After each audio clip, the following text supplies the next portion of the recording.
A good brainstorming session can generate a wealth of great ideas. But sometimes, despite your best efforts to cajole your team into creativity, the ideas don't come. Or worse, people argue and dispute every suggestion. A brainstorming session that ends in crickets or chaos can leave you feeling drained. You may find yourself more confused than when you started, and without a way to tackle that problem you set out to solve.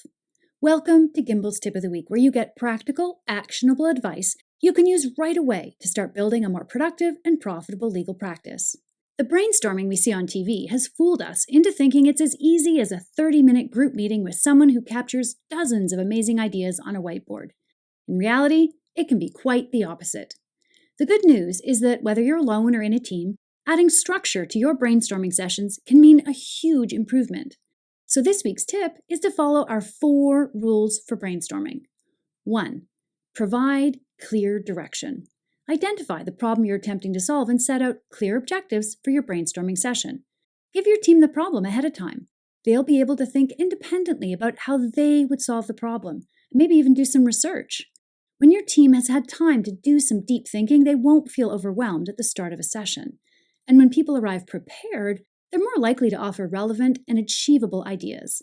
Not only will you avoid that awful silence that often comes at the start of a brainstorming session, you'll be able to hold shorter, more productive sessions. Number 2, establish that there are no dumb ideas. Create an environment that encourages and enables the free flow of ideas. Let everyone know that while discussion is encouraged, criticism will not be allowed. There are no dumb ideas. Sometimes even the craziest thought can spark another idea that leads to a breakthrough. We once ran a session where one clerk prefaced all her suggestions with, "This may sound crazy, but," or else she'd say, "I may get fired for saying this."